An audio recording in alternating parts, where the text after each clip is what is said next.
Hello, Year 10, and welcome to the post-industrial economy of the UK distance learning. So, if we have a look at the two photographs on the screen, you might notice they're of the same building. The first one, the one on the left, was taken in the 1950s, and the one on the right was taken in 2018. So, what's changed, and what does this tell us about the UK? If you study the photographs for a minute and press pause, have a think, and then we'll talk about it in a second. Okay, so this photograph is located on the south bank of the River Thames. The building is now known as Tate Modern, but originally it was built as the Bankside Power Station. It was a coal-fired power station. You can see smoke coming out the chimney at the top, and it was used to generate electricity. Today, it's one of the top tourist destinations in the world, one of the most visited places in Britain, and it's a modern art gallery. So, what does this tell us about the UK economy then? So, the UK's economy has changed from one which was mainly involved in manufacturing to one which is now based on services, tourism, and research and development. Okay, so if we just have a look at our learning question. So our learning question is, what are the features of the UK's post-industrial economy? We're going to be identifying how the UK's economy has changed, explain why the UK's economy has changed, and assess the development of IT on the UK's economy. Okay, so first of all though, we're just going to recap a little bit from last time. So if you remember last time, we looked at the causes of change in the UK economy. We talked about three things. The first one of those things was deindustrialisation. So, deindustrialisation is the decline of a country's traditional manufacturing industry. This could be because there's no more raw materials left, or the market's gone for the goods they sold, or because manufacturing has gone to countries like China because labour costs are lower. Okay. The second cause then is globalisation. So the world has become much more interconnected.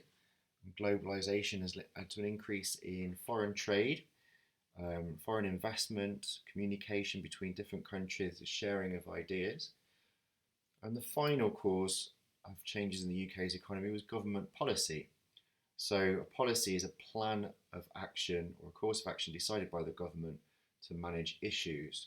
Okay, so we're going to use this term post-industrial economy. What does that mean? Well, a post-industrial economy is where the manufacturing industry in a country declines and is replaced by growth in the service sector and the development of the quaternary sector. Okay, so hopefully you can remember what we mean by primary, secondary, tertiary and quaternary industries. Just pause for a second and just have a think, recap from last time, make sure you understand what those terms mean. Okay, so what I would like you to do first of all, this is available as a document on Google Classroom. I'd like you to use Bitesize to complete the table. The three features really that dominate the UK's post-industrial economy are the development of IT. So a lot more people work in the IT industry now, and it's very important. It enables us to do this lesson right now. The growth of service industries and finance. So well over 75% of people in the UK work in service industries, as hopefully you saw last time in your lesson. And out of those industries, finance is the biggest dominant sector. So in the City of London accounts for, which is the main centre of banking, finance, insurance, etc. That accounts for around 17% of the UK's GDP, depending a little bit of variation in that depending on which figures you look at. The final thing is the quaternary business, the research and development. So the UK is a big hub for this now. Lots of people working in research industries and attached to universities and things like that.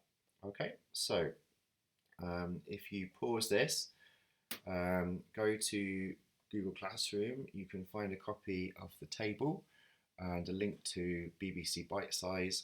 Use that to help you to fill in the rest of the table, please.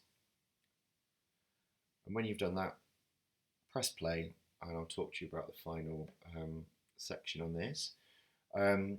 So hopefully you've filled in that table now. I'm just going to have a look at this exam question. So it says, assess the importance of IT in the post-industrial economy of the UK. Now the command word assess means you have to look at how important something is. All right, so you're being asked to assess how important is IT to the UK economy. So what you need to do, if you look at the tips, is first of all you need to explain how IT has helped to create a post-industrial economy in the UK. So hopefully you should have a good idea of that now from looking at Bitesize and completing the table. Could the other parts of the post-industrial economy exist without IT? So could research and services, could they exist without IT? And the answer is probably not. We're very dependent on IT now for everything from travel and tourism, booking, things like that, financial services, trade, very, very much dependent on IT, so is research. Okay, so finally, you need to give a conclusion. So is IT important to the UK's economy? The answer is yes, all right, but you need to explain why in that conclusion, okay?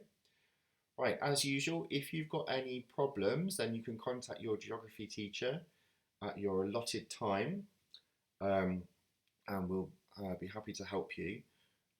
Obviously, once you've done this, there's a little bit of Seneca learning that I'd like you to do as well, just so we can track you and make sure that you know what you need to. Okay, any questions, don't hesitate to get back to us. Thank you.